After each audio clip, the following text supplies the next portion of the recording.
እንደዛ አልቅሳ ሳያት ጊዜ ለምን የሚለው ነገር ነው። ለምን እውነታው አለ፣ እኔ አውቃለሁኝ፣ በህይወት አለሁኝ። ሩታ ከእርግዝናዋ ጀምሮ ማለት ነው አራስ ቤት ድረስ ያነባችው እንባ አይደለም። የሄርሜላ ትላንትና ያነባችው እንባ ነው ላንቺ እንባ ሆኖ ታይቶሽ አሁን ይሄንን ነገር እንደዚህ የሆነ ትክክል አድርገሽ ለማውራት ማለት ነው የሆነ ታጥቀሽ የመጣሽው። እግዚአብሔርን አንዳንድ ጊዜ አንቺ ሴትዮ አስተሳሰብሽ ምን አይነት ነው ሁላ እንድል ነው የሚያደርገኝ ማለት ነው። የምሬን እኮ ነው። በቃ እነዚህ ልጆች የራሳቸውን ህይወት እንዲኖሩ እስኪ እድሉን ስጫቸው። አንቺ አብርሃም ሄርሜላና ሩታ ህይወት ውስጥ ከገባሽ ጊዜ ጀምሮ ነገሮች ምን ያክል እንደተመሰቃቀሉ እየተረዳሽ ወይም እየገባሽ አይመስለኝም። አንዳንድ ጊዜ ማለት ነው በቃ ይሆናል አይደለ?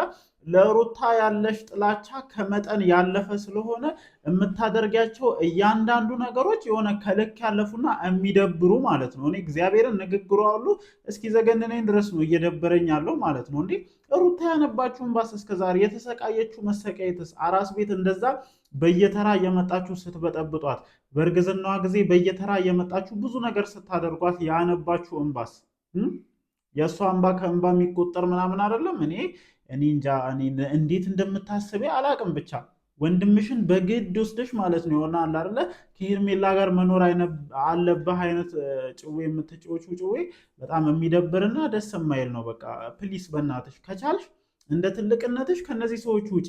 ሄርሜላ እኮ ትክክለኛ ውሳኔ ነው የወሰነችው በቃ ትላንትና ማለት ነው። ምክንያቱም እዚህ ህይወት ውስጥ እቺ ልጅ የምታባክነው ጊዜ እንጂ የምትጠቀመው አንዳች ነገር እንደሌለ ግልጽ ነው። እስኪ ትላንትና የተለቀቀውን ቪዲዮ ሄዳችሁ ተመልከቱት። ብዙ ሰው ማለት ነው የሄርሜላ ውሳኔ ትክክል እንደሆነ እየተናገረ ነበር። በመጀመሪያ ደረጃ ወንድምሽ በጣም መብሰል ይቀረዋል፣ በጣም ብዙ ነገር ይቀረዋል። የምሬን ነው የምላችሁ። ጋሽዬ ከዚህ በፊትም ተናግረዋል እኮ ገና እናንተ ሀና ለን ሳትለዩ ትዳር ውስጥ ገብታችሁ ነው ይህ ሁሉ መከራ እየመጣ ያለው እያለ እኮ ነው እግዚአብሔር።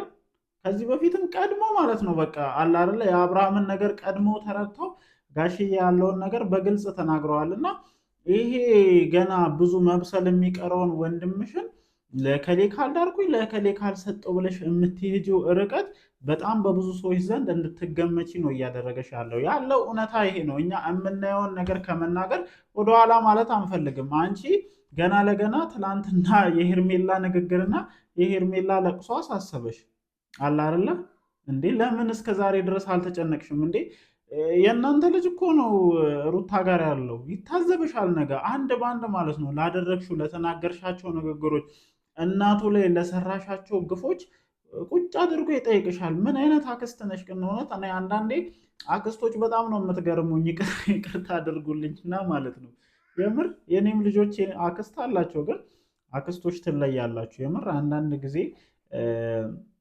ነገሮችን በደንብ ለማገናዘብ ሞክሩ። የምሬን ነው። እና የተለቀቀው ቪዲዮ ትንሽ ስሜታዊ ስላደረገኝ ነው ይሄንን ሀሳብ እየሰጡ ያሉት ማለት ነው። እኔ ከማየው ነገር አንጻር ነው ብዙ ጊዜ ሀሳቦችን የምሰጠው እና እኔ የቡዜን ስህተት በተደጋጋሚ ስሜታዊ ሆኜ የተናገርኩኝ ይሆናል አይደል? አንዳንድ ጊዜ ከመስመርም ማለፍ የተናገርኩ ሊሆን ይችላል። ግን ከማየው ነገር አንጻር ነው እያንዳንዱን ነገር የምናገረው። እና ሄርሜላ አሁንም ወዲያ አትበይ። አንቺ የወሰንሽው ውሳኔ ትክክል ነው። መልሰው አንቺንም እንደ ሩታ እያነባሽ እንድትኖሪ ሊፈርዱብሽ ነው። ልጁ እንደሆነ ይኸው እንደምታየው ነው። እሱ ፀጉሩን እየሰራ መልክ መስራት ነው የሚፈልገውና እህቱም በዛው መጠን ነች። በቃ አለ አይደለ የአንቺ ማልቀስ እንደተሰማት ምናምን አይነት መታ እዚህ ጋር መልክ መስራት ምናምን ነው። እኔ ትላንትና ተናግሬያለሁ።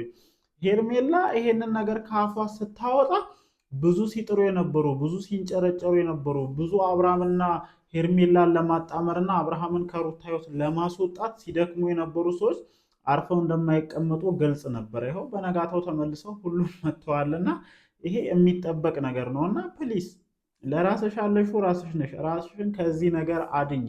አብርሃም የሚጠቅምሽ አይነት ሰው አይደለም። በቃ የሚሆንሽ አይነት ሰው አይደለም። እሱ ዘሎ ያልጨረሰ ሰው ነው።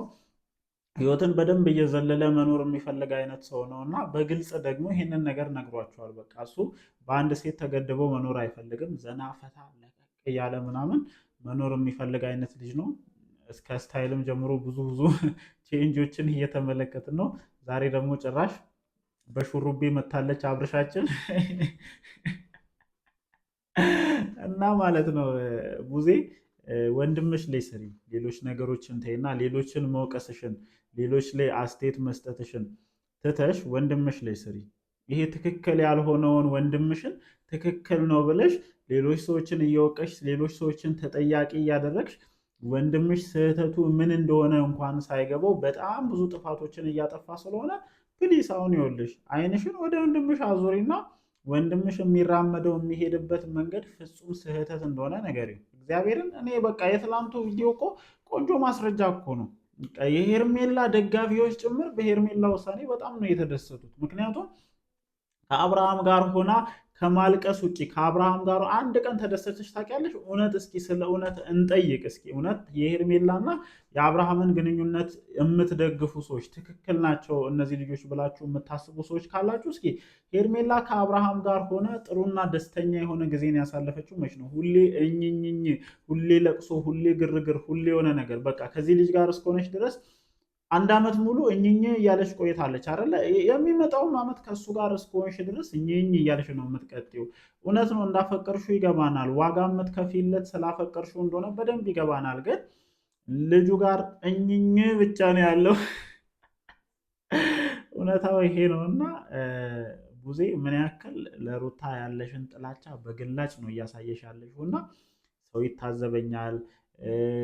የአብርሽ ልጅም የእናንተው ልጅ ነው። ነገ አድጎ እናቱ ላይ ያደረግሽውን ነገር አንድ በአንድ ቼክ ማድረጉ አይቀርም። እውነት አንዳንድ ጊዜ የእናንተ ጉዳይ ሚዲያ ላይ የሚለቀቅ አይመስላችሁም? እኔ ግራ ነው የሚገባኝ። የምሬ ነው። ተሰንዶ ቁጭ የሚል ነገር ነው። ነገ ይሄ ልጅ አንድ በአንድ አክስቱ ምን ስታደርግ እንደነበረ በግልጽ ነው የሚሄደው። እንዴ ጭራሽ ከዳኒ ጋር ተባብረሽ ነገሮችን በዚህ ልክ ለማወሳሰብ ትሞክሪያለሽ እንዴ? ምን ብታደርግልሽ ነው ሄርሜላ የዚህን ያክል? የምሬን እኮ ነው የምር በቃ አይደለ ቼክ አደረገች፣ አየች።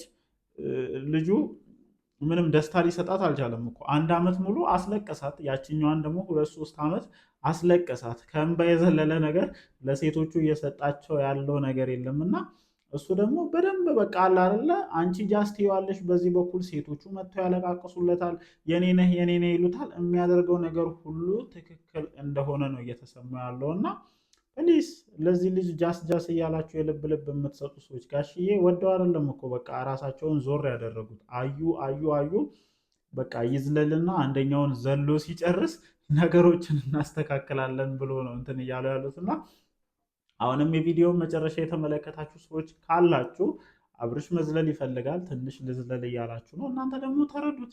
እንዲህ በቃ ልጁ መዝለል ነው የሚፈልገው ከሄርሜላ ጋር ካልሆነ ብላችሁ ግብ አትፍጠሩ። ይዝለል አባቴ ይዝለል። አንተ በደንብ መዝለል አለብህ በጣም ማለት ነው። ዘላ አለመጨረስ እኮ ነው ይሄንን ሁሉ ችግር እያመጣ ያለው። ይህንን ሁሉ ጦስ ይዞ እየመጣ ያለው የአንተ ዘሎ አለመጨረስ ነው እና ፕሊስ ወንድም አንተ በደንብ ዝለል። በቃ አንተ አሁን ሁሉም ነገር ገብቷል፣ ተረድተሃል። በደንብ መዝለል እንዳለብህ ገብተዋል። ዝለል፣ እኛም እናዛልልሃለን። ተከታይህ ራሱ ከአንተ የፀጉር ስታይል ጀምሮ ብዙ ነገሮችን እያደረገ ነው እና መልካም መዝለል ይሁንላችሁ ማለት እፈልጋለሁ። ወይም በዚህ አጋጣሚ ያው የተመለከትኩት ነገር ትንሽ ስሜታዊ ያደርጉኛል። እኔ ቡዜ እግዚአብሔርን ከንግግሯ ጀምሮ በጣም ነው የምታናድደኝ። ትልቅ ነው የተባለ ሰው እንደዚህ አይነት ትንሽ ሰዎች እንኳን ትንንሽ ልጆች እንኳን የማይሰሩትን ስህተት ለመስራት ሲሞክር ያውም ደግሞ እውነትን እንደያዘ ሰው ሆኖ ሰውን ለማሳመን ሲሞክር ትንሽ ስለሚያበሳጭ ነው። ወጣ ያለ ንግግርም ተናግሬ ከሆነ ሜቢ ኦዲየንሶቼን አበሳጭች ወይም በዚህ ምክንያት እንትን ያላችሁ ቢንሶች ካላችሁ ሶሪ ማለት እፈልጋለሁኝ። እናንተስ በዚህ ጉዳይ ላይ ምን አይነት ሀሳብ አላችሁ? እንደተለመደው ሀሳባችሁን ኮመንት ሴክሽናችን ላይ ማስፈራችሁን አትርሱ። ወዳችኋለሁ። ይመቻችሁ።